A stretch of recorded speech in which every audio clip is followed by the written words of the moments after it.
Hello guys, एक और नए वीडियो में आप सभी का स्वागत है। साथियों, अपन बात कर रहे थे कंप्यूटर के बारे में, जिसमें से पटवार और वीडियो का अपन रिवीजन कर रहे थे। साथियों, एक भाग अपना कंप्लीट हो चुका था, आज ये दूसरा भाग है। ठीक है, लास्ट वीडियो तक अपन ने देखा था कीबोर्ड के बारे में, कीबोर्ड में क्या क्या होता है वो सारी चीज़ें अपन देख रहे थे। आज बात करते हैं साथियों अपन पॉइंटिंग डिवाइस के बारे में।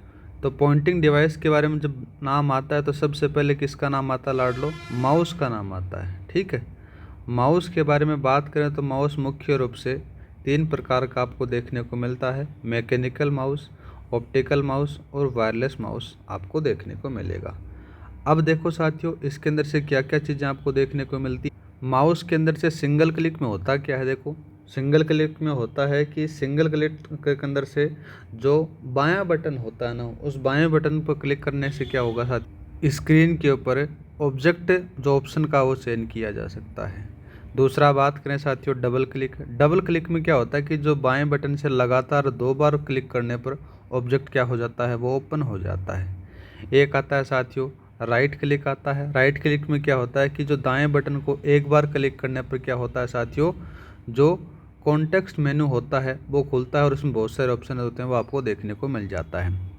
एक काम और होता है साथियों माउस का ही, ड्रैग एंड ड्रॉप का काम होता है। इसके अंदर से क्या होता है कि स्क्रीन पर उपस्थित किसी भी फाइल को या फिर जो भी आइकन को एक स्थान से उठाकर दूसरे स्थान पर आप क्या कर सकते हो, उसको ड्रॉप कर सकते हो। ये चीज़ें आपको देखने को मिलती हैं माउस के अंदर से। साथियों, एक बात और याद रखना, यहाँ पर से एक माउस पैड भी आपको देखने को मिलेगा। माउस पैड क्या होता है, जैसे आप जिस पर काम करते हो आपका माउस चलता रहता है, एक नीचे रबड़ की सी सीट रहती है, उसको माउस पैड कहा जाता है, याद रखना। तो ये चीज़ें थी माउस के बारे में साथियों। ये आपको पता है कि मैकेनिकल माउस क्या होता है, ऑप्टिकल क्या होता है, वायरलेस क्या होता है। मैकेनिकल के बारे में बात करें तो साथियों, जैसे आप पुराने ज़माने में आपने माउस देखा होगा, उसके नीचे एक रबर की गेंद सी लगी रहती है। उसके अंदर से क्या होता है साथियों, उसकी सहायता से जो कर्सर होता है उसको स्क्रीन के ऊपर इधर उधर घुमाया जाता है। ऑप्टिकल वाले में क्या हो गया साथियों कि जो रबर की गेंद थी वो वहाँ से रिमूव हो जाती है और उसकी जगह ऑप्टिकल का या फिर सेंसर का यूज होने लग जाता है। वायरलेस माउस के बारे में बात करें तो साथियों, ये वायरलेस के अंदर से क्या होता है कि वो वायर से कनेक्ट नहीं होता है, ये आपको पता है। ठीक है, आगे बात करते हैं साथियों, नाम आता है किसका? टच पैड का। टच पैड भी साथियों क्या है, एक पॉइंटिंग डिवाइस है और टच पैड से सारे के सारे काम जो माउस कर सकता है वो इसमें किए जाते हैं। ठीक है, वैसे बात करें तो ये जो टच पैड होता है, ये जो लैपटॉप होता है उस लैपटॉप का ही क्या होता है साथियों, माउस होता है।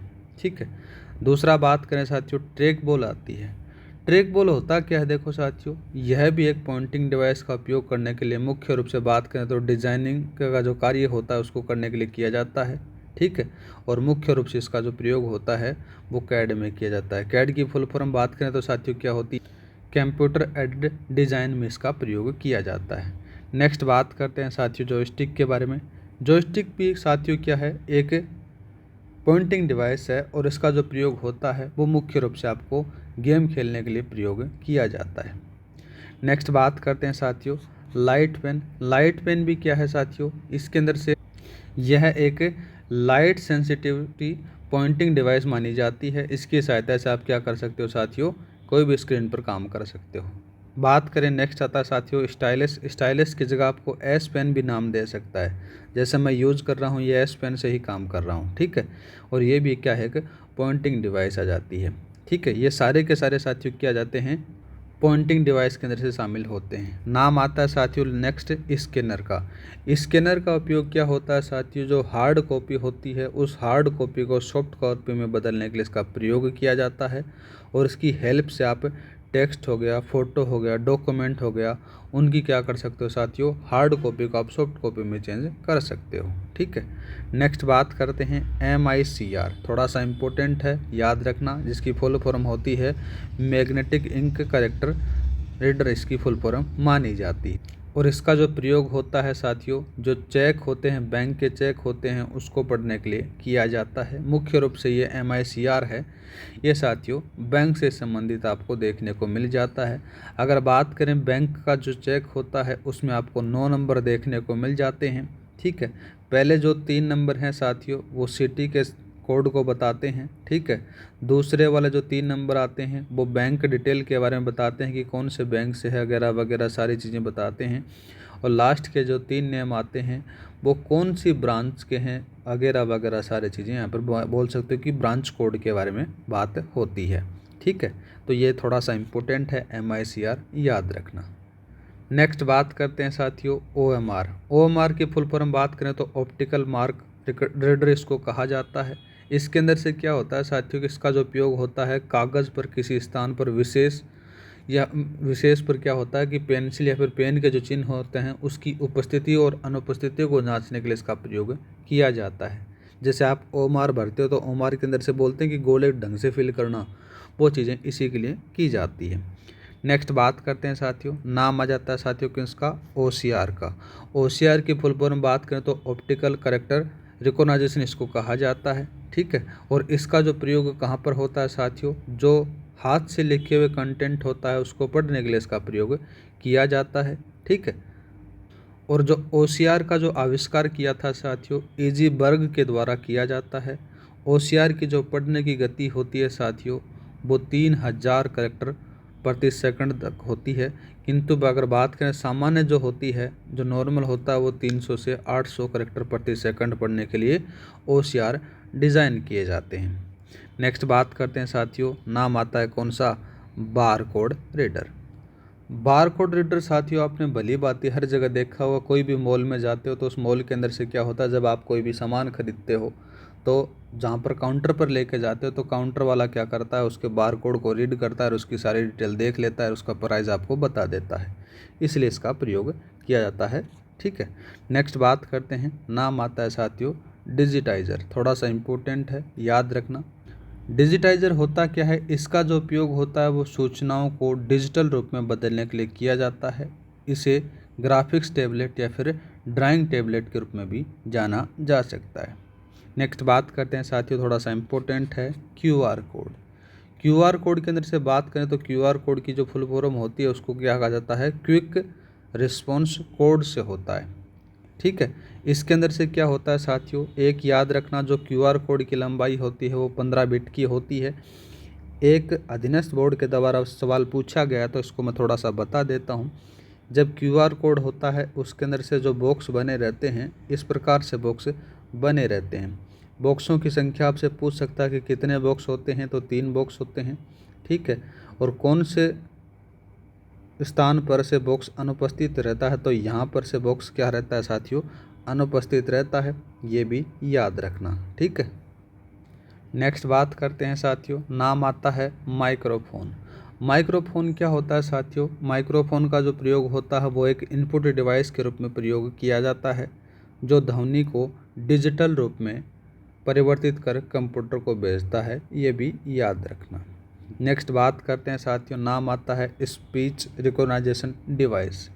इसका जो प्रयोग होता है, इस डिवाइस की मदद से आप क्या कर सकते हो साथियों, जो भी आपको टेक्स्ट लिखना पड़ता है या फिर जो भी अक्षरों को आपको टाइप नहीं करना जा सकते वो इसका यूज़ कर सकते हैं साथियों, या फिर बोल कर इसको टाइप किया जा सकता है, ठीक है, ये याद रखना।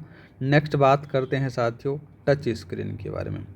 टच स्क्रीन क्या होता है साथियों, टच स्क्रीन एक प्रकार की इनपुट डिवाइस होती है जिसका उपयोग आप अंगुलियों की सहायता से कंप्यूटर में इनपुट देने के लिए किया सकते हो। टच स्क्रीन एक ऐसी डिवाइस होती है साथियों जो इनपुट और आउटपुट दोनों रूप से काम कर सकती है। तो साथियों ये जितनी भी थी ये सारी के सारी इनपुट डिवाइस थी, इनके बारे में अपन ने देखा। अब बात करते हैं साथियों अपन आगे। अब दूसरा जो पार्ट बचता है साथियों, नाम आता है उसका आउटपुट डिवाइस के बारे में। आउटपुट डिवाइसों के बारे में बात करें तो साथियों अपन आउटपुट को 2 भागों में बांट कर पढ़ते हैं, ठीक है। एक अपना सॉफ्ट कॉपी आउटपुट आ जाता है, एक हार्ड कॉपी आउटपुट आ जाता है, ठीक है। अब देखो किस प्रकार से इसको देखते हैं अपन। इस आउटपुट डिवाइस को अपन ने 2 भागों में बांटा, देखो यहाँ पर सॉफ्ट कॉपी और हार्ड कॉपी देख लिया। अब सॉफ्ट कॉपी आउटपुट डिवाइस होती है, इसमें से प्रोजेक्टर हो गया, मॉनिटर हो गया, स्पीकर हो गया, ये सारे के सारे आते हैं। हार्ड कॉपी में बात करें तो प्रिंटर आ गया और प्लॉटर आ गया, इनको बांटा जाता है, ठीक है। सबसे पहले अपन जिक्र कर लेते हैं कि इसके बारे में सॉफ्ट कॉपी डिवाइसों के बारे में या फिर सॉफ्ट कॉपी आउटपुट के बारे में। यहाँ पर से मैंने बताया प्रोजेक्टर हो गया, मॉनिटर हो गया, स्पीकर हो गया, ठीक है। सबसे पहले अपन जिक्र करें कि प्रोजेक्टर में क्या होता है। यह एक प्रकार की डिवाइस होती है जिसका प्रयोग क्या कर सकते हो साथियों कि कंप्यूटर में जितनी भी चीज़ें होती हैं जैसे इमेज हो गई, वीडियो हो गई, उनको एक सफ़ेद दीवार पर दर्शाने के लिए इसका प्रयोग किया जाता है। मुख्य रूप से बात करें तो इसका जो प्रयोग होता है वो प्रेजेंटेशन देने के लिए या फिर जो सिनेमा घर होते हैं उसमें जो मूवीज़ देखने के लिए इसका प्रयोग किया जाता है।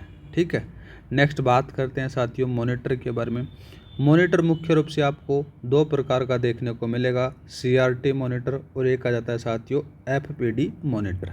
ठीक, और साथियों ये जो मॉनिटर होता है ये सर्वाधिक सबसे ज़्यादा काम आने वाली डिवाइस मानी जाती है और ये टीवी के जैसा आपको देखने को मिल जाता है। इसके अंदर से साथियों वीडियो भी इसको कहा जाता है, बोले तो वर्चुअल डिस्प्ले यूनिट कहा जाता है। यह डिस्प्ले जो डिवाइस के आकार और जो डायगोनल होता है उसको माप के हिसाब से इसको पिक्सल है वो रेशियो आपको दिखाती है। ठीक है, अब बात करते हैं अपन देखो CRT मॉनिटर के बारे में। बोले तो कैथोड रे ट्यूब मॉनिटर होता है।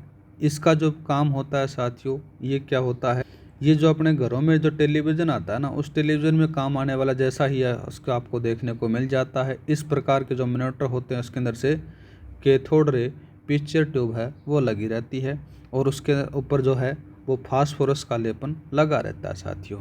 ठीक है, और कंप्यूटर की स्क्रीन पर दिखाई देने वाली जो आकृति होती है वो छोटे छोटे बिंदुओं से मिलकर बनी होती है और उन बिंदुओं को क्या कहते हैं साथियों, याद रखना, उनको क्या कहता है, पिक्सल कहा जाता है। कभी कभार आपने सुना होगा ना कि यार इसके तो पिक्सल ख़राब हो गए, मतलब कि उसकी क्वालिटी ख़राब हो जाती है। ठीक है, और साथियों ये जो पिक्सल होते हैं बार बार चमकते हैं और निष्क्रिय होते जाते हैं, जिसे क्या कहते हैं, रिफ्रेश कहते हैं। रिफ्रेश रेट होती है वो 30 बार प्रति सेकंड मानी जाती है। ठीक है, रिफ्रेश जो रेट है अगर कम हो जाती है, जो पिक्चर की क्वालिटी है वो क्या होती है साथियों, आपको एकदम लो देखने को मिलती है। जितनी रिफ्रेश रेट ज़्यादा होगी उतनी ही क्वालिटी आपको देखने को मिलेगी। दूसरा बात करते हैं FPD मॉनिटर के बारे में। FPD की फुल फॉर्म बात करें तो फ्लैट पैनल डिस्प्ले मॉनिटर इसको कहा जाता है। ये आज के टाइम में ज़्यादा इसका प्रयोग होता है साथियों। ठीक है, ये क्या होते हैं, अत्यधिक हल्के होते हैं वज़न में और साथ ही बात करें तो जो इलेक्ट्रिसिटी है उसको कम कंज्यूम करते हैं और इनका रेजोल्यूशन भी कम होता है साथियों। ठीक है, और बात करें जो पिक्सल का व्यवस्थित सेट को क्या कहते हैं साथियों, रेजोल्यूशन कहा जाता है।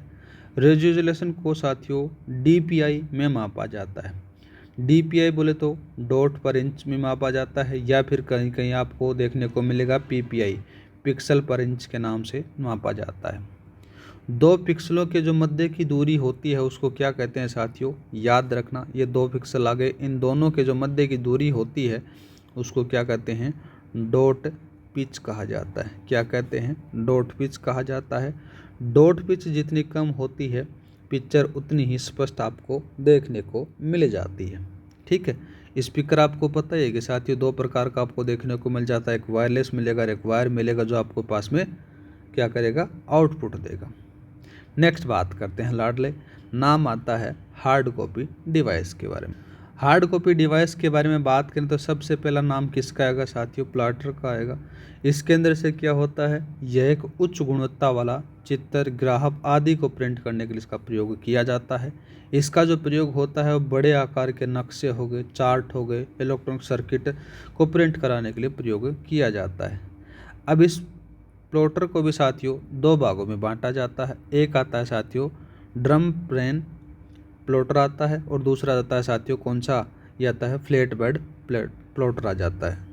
अब इनके बारे में ज़्यादा आपको पढ़ना नहीं है, बस आपको याद रखना है कि प्लॉटर होता है वो ये होता है और सारी चीज़ें। अब बात करते हैं साथियों, नाम आता है प्रिंटर के बारे में। प्रिंटर होता है साथियों ये भी आपको एक आउटपुट डिवाइस होती है और हार्ड कॉपी आउटपुट डिवाइस के नाम से जाना जाता है। सवाल इसी से बनता है और अपन सवाल भी इसी से गलत कर आते हैं क्योंकि अपने को याद नहीं रहता और कन्फ्यूजन हो जाते हैं, जिससे यहाँ पर से सवाल गलत हो जाता है। ये जो प्रिंटर होता है लाडले, इसको दो भागों में बांटा जाता है। एक तो कार्य करने की गति के आधार पर बांटा जाता है और दूसरा जाता है साथियों की जो तकनीक होती है, जो टेक्नोलॉजी होती है उसके आधार पर इसको बांटा जाता है। काम करने के आधार पर बात करें तो साथियों इसको तीन भागों में बांटा जाता है। एक आता है साथियों कि करेक्टर प्रिंटर, जिसको करेक्टर प्रिंटर के अंदर से क्या होता है वो अपन आगे देखेंगे। दूसरा बात करें लाइन प्रिंटर होता है, और तीसरा बात करें तो पेज प्रिंटर होता है। मतलब कि ये तो काम के आधार पर प्रिंटर को बांट लिया अपन ने। अब बात करते हैं साथियों कि टेक्नोलॉजी के आधार पर प्रिंटर को अपन ने दो भागों में बांटा। एक आता है इम्पैक्ट प्रिंटर और दूसरा जाता है साथियों नॉन इम्पैक्ट प्रिंटर।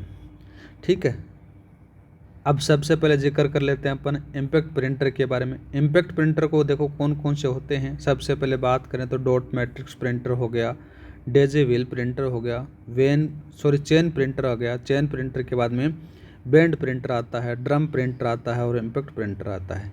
ये सारे के सारे इम्पैक्ट प्रिंटर के आपको देखने को मिलते हैं। आगे बात करते हैं साथियों नॉन इम्पैक्ट प्रिंटर के बारे में। नॉन इम्पैक्ट प्रिंटर में thermal printer, inkjet printer, laser printer आपको देखने को मिल जाते हैं। ठीक है, अब देखो थोड़ा सा ऊपर चलते हैं, थोड़ा सा इनके बारे में समझ लेते हैं। सबसे पहले बात करें लाडले किसके बारे में, अपन देखते हैं कि करेक्टर प्रिंटर। करेक्टर प्रिंटर के अंदर से क्या होता है कि इस प्रकार के प्रिंटर में एक समय में केवल एक ही करेक्टर को क्या कर सकते हैं, प्रिंट कर सकते हैं साथियों। ठीक है, और जो करेक्टर प्रिंटर होते हैं इनकी जो गति होती है साथियों, इसको सीपीएम में मापा जाता है, बोले तो करेक्टर पर मिनट कहा जाता में मापा जाता है। और ये साथियों जो करेक्टर प्रिंटर होते हैं ये प्रिंटर सीरियल प्रिंटर की श्रेणी में आते हैं। दूसरा बात करते हैं लाइन प्रिंटर। लाइन प्रिंटर से मतलब ये निकल रहा है कि वो एक प्रकार की प्रिंट को, मतलब एक जो पूरी लाइन है उसको प्रिंट करता है। तीसरा जो होता है साथियों पेज प्रिंटर। पेज प्रिंटर के अंतर से क्या होता है कि पूरे पेज को एक बार ही प्रिंट करता है।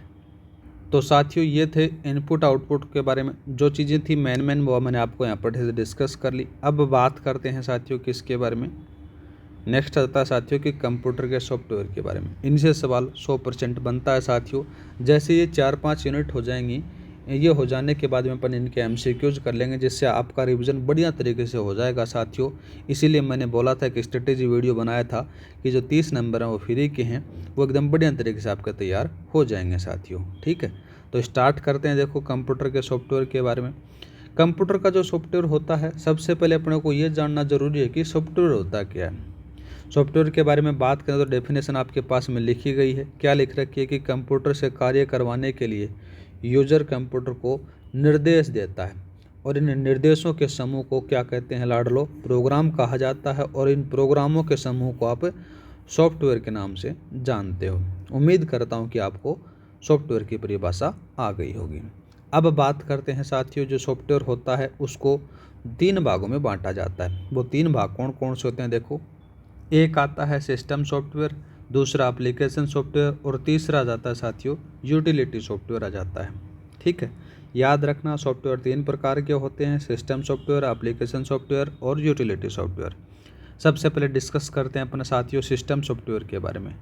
सिस्टम सॉफ्टवेयर क्या होता है उसी के बारे में बात करें तो साथियों यह ऑपरेटिंग की सहायता से, ऑपरेटिंग सिस्टम होता है उसकी सहायता से कंप्यूटर के जो इंटरनल काम होते हैं उसको कंट्रोल करता है, या फिर बोल सकते हो कि जो कंप्यूटर के उपकरण होते हैं उनको कंट्रोल करने का काम कौन करता है, सिस्टम सॉफ्टवेयर करता है।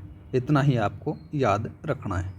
नेक्स्ट बात करें तो सिस्टम सॉफ्टवेयर हैं उनमें से अलग अलग प्रोग्राम आते हैं, उन्हीं के बारे में बात करें। देखो सबसे पहले नाम आता है साथियों किसका, ऑपरेटिंग सिस्टम का नाम आता है। ऑपरेटिंग सिस्टम के अंदर से क्या होता है साथियों, यह एक सिस्टम सॉफ्टवेयर होता है जो सीपीयू, मेमोरी, डिवाइस और जितने भी हैं उनको क्या करता है, कंट्रोल करता है, और साथ ही उनको मैनेज करने का काम कौन करता है लाडलो, ऑपरेटिंग सिस्टम करता है। और साथ ही बात करें तो ये यूजर और जो मशीन होता है उनके बीच में एक इंटरफेस का काम कौन करता है, ऑपरेटिंग सिस्टम करता है। ऑपरेटिंग सिस्टम के उदाहरणों के बारे में बात करें तो लिनक्स हो गया, यूनिक्स हो गया, डॉस हो गया, विंडोज़ 98, 95 हो गया, एनटी हो गया, विस्टा हो गया, ये सारे के सारे साथियों ऑपरेटिंग सिस्टम आते हैं। दूसरा बात करते हैं साथियों यूटिलिटी प्रोग्राम्स के बारे में। यूटिलिटी प्रोग्राम्स है साथियों ये भी आपका सिस्टम सॉफ्टवेयर का ही एक पार्ट माना जाता है। इसके अंदर से क्या होता है, ये प्रोग्राम कंप्यूटर के विभिन्न भागों में रख रखाव और मरम्मत का कार्य करते हैं। कौन से, यूटिलिटी सॉफ्टवेयर, याद रखना। नेक्स्ट बात करते हैं, नाम आता है साथियों प्रोग्रामिंग लैंग्वेज। प्रोग्रामिंग लैंग्वेज भी एक सिस्टम सॉफ्टवेयर का ही पार्ट माना जाता है।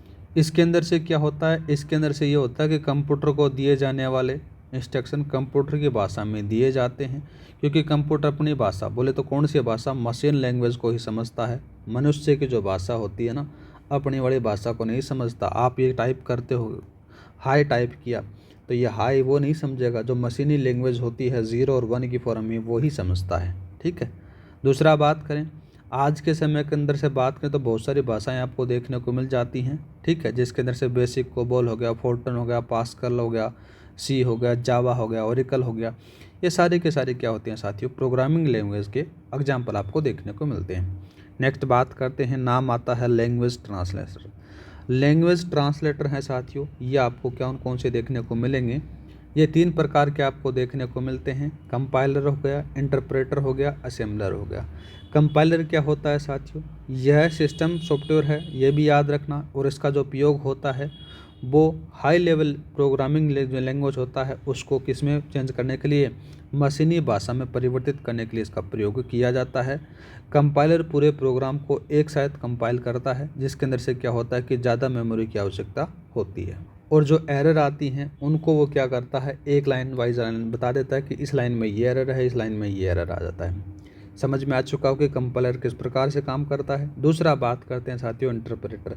इंटरप्रेटर क्या होता है, ये उच्च स्तरीय प्रोग्रामिंग भाषा को पंक्ति दर पंक्ति करता है, मतलब कि लाइन बाय लाइन क्या करता है साथियों, ट्रांसलेटर करता है। दोनों ही ट्रांसलेटर हैं, ये भी याद रखना। ऊपर वाला एक साथ करेगा, नीचे वाला इंटरप्रेटर है, ये लाइन बाय लाइन काम करता है। ठीक है। दूसरा बात करते हैं साथियों, नाम आता है असेंबलर। ये भी एक ट्रांसलेटर होता है, जो असेंबली भाषा में लिखे हुए प्रोग्राम को किस में बदलता है, ये जो मशीनी भाषा होती है उसमें बदलने के लिए काम करता है। तो ये थी साथियों किसके बारे में, ये था सिस्टम सॉफ्टवेयर के बारे में। ठीक है। अब नेक्स्ट बात करते हैं, नाम आता है साथियों एप्लीकेशन सॉफ्टवेयर। अब एप्लीकेशन सॉफ्टवेयर किस प्रकार से काम करता है, यह सॉफ्टवेयर क्या होता है, देखो एक ऐसा समूह होता है जिसमें से प्रोग्राम द्वारा हाई लेवल लैंग्वेज का उपयोग के अंदर से क्या होता है साथियों कि जो एंड यूज़र होता है ना, बोले तो आप खुद होते हैं, उनकी आवश्यकताओं को पूरा करने के लिए सॉफ्टवेयर का प्रयोग किया जा सकता है। ठीक है। दूसरा बात करें, ये जो एप्लीकेशन सॉफ्टवेयर होता है ये सिस्टम सॉफ्टवेयर की मदद करने के लिए इसका प्रयोग किया जाता है। ये जितने भी एग्जाम्पल दे रखे हैं साथियों, ये सिस्टम सॉफ्टवेयर एप्लीकेशन सॉफ्टवेयर के उदाहरण आपको देखने को मिलते हैं। जैसे MS वर्ड आ गया, MS एक्सेल आ गया, MS पावर पॉइंट आ गया, MS एक्सेस आ गया, पेज मेकर आ गया, Photoshop, web browser, VLC player, media player. ये सारे के सारे साथियों क्या हैं, ये आपको देखने को मिलेंगे एप्लीकेशन सॉफ्टवेयर के रूप में। ठीक है। एक नाम और देखने को मिल सकता है साथियों कि पैकेज सॉफ्टवेयर। पैकेज सॉफ्टवेयर के अंदर से क्या होता है कि 2 या 2 से अधिक एप्लीकेशन को जोड़कर एक क्या बनाया जाता है, सॉफ्टवेयर बनाया जाता है। फिर पैकेज, उसको पैकेज सॉफ्टवेयर कह सकते हैं। जैसे MS ऑफिस हो गया, MS ऑफिस में क्या देखो क्या क्या होता है, MS वर्ड होता है, MS एक्सेल होता है, MS पावर पॉइंट होता है, MS एक्सेस होता है। ये सारे के सारे साथियों क्या जाते हैं, एक पैकेज के रूप में आती हैं। मुख्य रूप से बात करें तो आपको 3 ही चीज़ें देखने को मिलेंगी, कौन कौन सी, MS PowerPoint, MS Excel और MS वर्ड। ठीक है, मतलब ये कह सकते हो कि 3-4 सॉफ्टवेयर एक जगह होते हैं, उनको पैकेज के रूप में बोला जाता है। ठीक है। आजकल क्या होता है साथियों, जो PSI वाले हो रहे हैं, जिन्होंने PSI का जो सिलेबस निकाल रखा है, जिन्होंने कोर्स बेच रहे हैं जिसमें से आपको RS फाउंडेशन भी मिल रहा है, आपको टेस्ट सीरीज भी मिल रही है वगैरह वगैरह, वो पैकेज के रूप में आपको दे रहे हैं। तो वही सिस्टम इसमें से देखने को आपको देखने को मिल जाता है। दूसरा बात करते हैं, दूसरा जाता है साथियों कि फ्रीवेयर। फ्रीवेयर क्या होता है साथियों, इस प्रकार के सॉफ्टवेयर मुख्य रूप से ओपन सोर्स तकनीक पर आधारित होते हैं, जिसके अंतर्गत विकसित किए गए सॉफ्टवेयर को एक यूज़र को मुफ्त में प्रयोग करने के लिए बनाए जाते हैं। जैसे गूगल क्रोम हो गया, साथ ही बात करें मोजिला फायरफॉक्स हो गया। ये आप क्या कर सकते हो कि आपने नेट से डाउनलोड किया और आपको इसको यूज़ करने लग जाते हो, इसको क्या कहते हैं साथियों, फ्रीवेयर कहा जा सकता है। दूसरा बात करते हैं शेयरवेयर के बारे में बात करते हैं। इसके अंदर से क्या होता है कि थोड़े समय के लिए ये फ्री होते हैं। जैसे आपने क्या किया, आपने कोई ये डाउनलोड किया, उसको डाउनलोड करने के बाद में आप थोड़े समय के लिए उसको चलाते हैं और बाद में क्या करता है वो कंपनी आपको पेड कर देती है, जिससे आपको आदत हो जाती है और आपको वो ख़रीदना पड़ता है। ठीक है। नेक्स्ट कौन सा आता है साथियों, नेटवेयर आता है। नेटवेयर के बारे में बात करें तो देखो क्या होता है, इस प्रकार के सॉफ्टवेयर मुख्य रूप से नेटवर्क से संबंधित होते हैं, जैसे विंडोज़ NT हो गया। ठीक है। अब जो तीसरा जो आता है साथियों, यूटिलिटी सॉफ्टवेयर के बारे में बात करते हैं। ऐसे सॉफ्टवेयर होते हैं जो एप्लीकेशन सॉफ्टवेयर और सिस्टम सॉफ्टवेयर के मध्य जो काम करते हैं उनको क्या कहते हैं आप यूटिलिटी सॉफ्टवेयर कहा जाता है। और इनके उदाहरणों के बारे में बात करें जैसे क्लिपबोर्ड हो गया, डिस्क फ्रेगमेंटेशन हो गया, ठीक है, डिस्क स्कैन हो गया, एंटीवायरस हो गया, सिस्टम रिस्टोर हो गया, डाटा क्लीनअप हो गया, ये सारे के सारे साथियों क्या आते हैं, ये आते हैं यूटिलिटी सॉफ्टवेयर के अंदर से। सबसे पहले बात करें तो नाम मैंने लिखा है यहाँ पर से क्लिप बोर्ड के बारे में। क्लिप बोर्ड के अंदर से क्या होता है कि यह यूटिलिटी का जो प्रयोग होता है इसका प्रयोग आपको कट कॉपी पेस्ट करने के लिए प्रयोग किया जा सकता है, ठीक है। दूसरा बात करें डिस्क डिफ्रेगमेंटेशन, इसको क्या कहते हैं, इसका जो प्रयोग होता है साथियों कि एक डिस्क के अंदर से जो उपलब्ध जो जितना भी डेटा होता है उस डेटा के अंदर से जो आपको यूज़ नहीं आ रहा उस डेटा को हटाने के लिए इसका प्रयोग किया जा सकता है, या फिर बोल सकते हैं कि जो बिखरा हुआ डेटा है आपके पास में उसको जमाने के लिए इसका प्रयोग किया जाता है। दूसरा बात करते हैं साथियों डिस्क स्कैन के अंदर से क्या होता है कि इस यूटिलिटी का जो प्रयोग होता है एक कंप्यूटर में अटैच की गई डिस्क को स्कैन करने के लिए इसका प्रयोग किया जा सकता है। एंटीवायरस का आपको पता ही है, ठीक है। दूसरा बात करें सिस्टम रिस्टोर के बारे में, इसके अंदर से क्या होता है कि जैसे फाइलों का बैकअप लेने और बैकअप को पुनः कंप्यूटर में डालने के लिए रिस्टोर करने के लिए प्रयोग किया जा सकता है। दूसरा आता है साथियों कौन सा आता है यहाँ पर से नहीं लिखा गया है, डेटा क्लीनअप भी आपको यूटिलिटी सॉफ्टवेयर का ही एक एग्जाम्पल देखने को मिल जाता है। इसके अंदर से क्या होता है कि इसका जो प्रयोग होता है वो अस्थायी फाइल को हटाने के लिए प्रयोग किया जाता है। अब बात करते हैं साथियों ऑपरेटिंग सिस्टम के बारे में। ऑपरेटिंग सिस्टम क्या होता है साथियों, ये एक सिस्टम सॉफ्टवेयर होता है। इसका जो मुख्य रूप से काम होता है साथियों ये आपका सिस्टम और यूज़र के बीच में जो समन्वय है कम्युनिकेशन का जो काम करता है वो ऑपरेटिंग सिस्टम काम करता है। बिना ऑपरेटिंग सिस्टम के आप काम नहीं कर सकते। सपोज करो आपके पास में आपके सिस्टम है या फिर आपके जो लैपटॉप है, मैं बार बार जो सिस्टम बोल रहा हूँ साथियों ये आपका क्या है कंप्यूटर के बारे में बात कर रहा हूँ।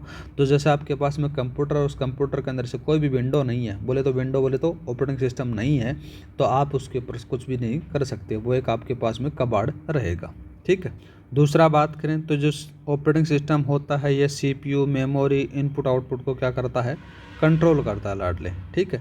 अब देखते हैं अपन जो ऑपरेटिंग सिस्टम होता है उसके प्रमुख कार्य कौन कौन से होते हैं। इन कार्यों से सवाल 100% बनता है तो थोड़ा बहुत याद रख लेना।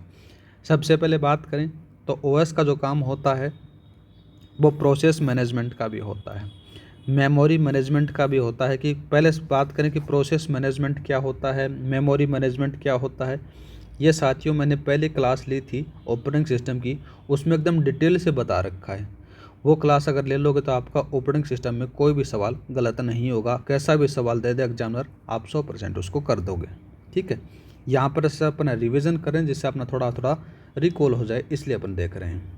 इनके बारे में फिर भी अपना देख लेते हैं कि प्रोसेस मैनेजमेंट क्या होता है। कि प्रोसेस मैनेजमेंट के अंदर से क्या होता है कि किस प्रोसेस को किस प्रकार से जाना है, किस प्रोसेस को पहले जाना है, किस प्रोसेस को बाद में जाना है, वो काम करता है ये। मेमोरी मैनेजमेंट के अंदर से भी बात करें तो मेमोरी में किस मेमोरी को कितने स्थान देना है, किस मेमोरी को कितना अलोकेशन देना है, ये चीज़ें मेमोरी अलोकेशन में होती हैं, फिर मेमोरी मैनेजमेंट में होती है। फाइल मैनेजमेंट के अंदर से क्या बात करें तो देखो किस फाइल को क्रिएट करना है, किस फाइल को डिलीट करना है, किस फाइल को कहाँ पर भेजना है, ये फाइल मैनेजमेंट में आपको देखने को मिलेगा। इनपुट आउटपुट मैनेजमेंट के अंदर से बात करें तो साथियों देखो कौन से को इनपुट देना है, कौन से को मैनेज करना है, सारी चीज़ें आपको देखने को मिल जाती हैं। डेटाबेस मैनेज के अंदर भी इसका काम आपको देखने को मिलेगा, ये भी आपका एक ऑपरेटिंग सिस्टम का कार्य होता है।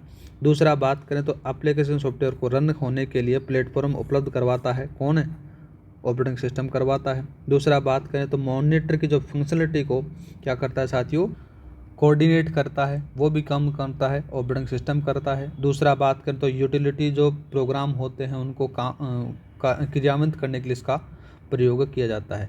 एक आता है साथियों जो एरर हैंडलिंग का काम करता है, वो भी ऑपरेटिंग सिस्टम का एक कार्य आपको देखने को मिल जाता है।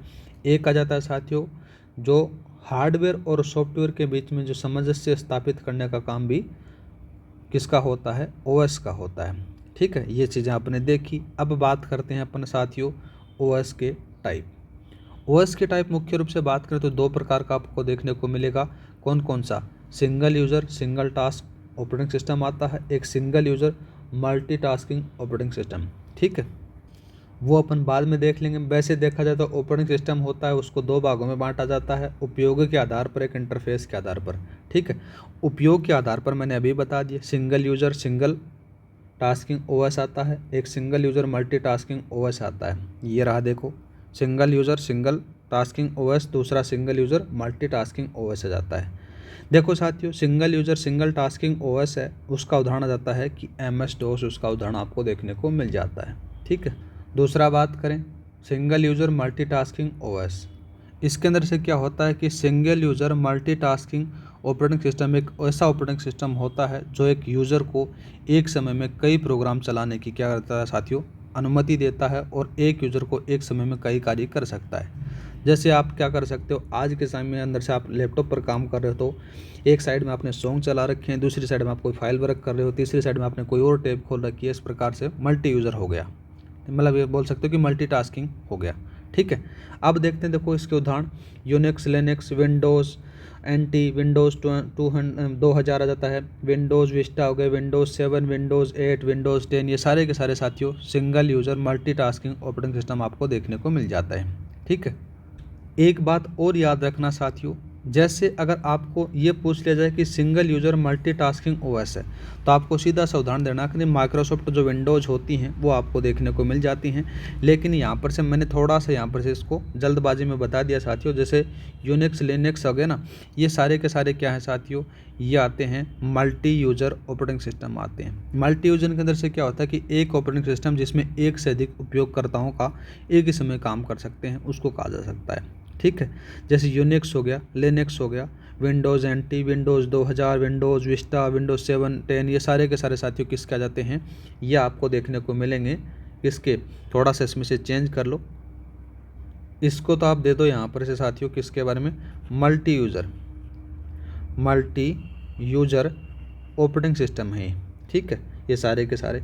और इधर बात करें सिंगल यूज़र मल्टीटास्किंग ओएस है, उसमें से आप जैसे बोल सकते हो, जैसे कौन कौन सा, विंडोज़ कौन सा है, 95 आ गया, विंडोज़ 95 के बाद में 98 आ जाता है। साथ ही बात करें तो विंडोज़ ME आ गया, और एक आ जाता है विंडोज़ CE आ जाता है। ये इसके उदाहरण आपको देखने को मिलेंगे, ये याद रखना। और ये आ जाते हैं सारे के सारे मल्टी यूज़र ऑपरेटिंग सिस्टम के। ठीक है। नेक्स्ट बात करते हैं लाडलो, नाम आ जाता है किसका, बैच प्रोसेसिंग OS।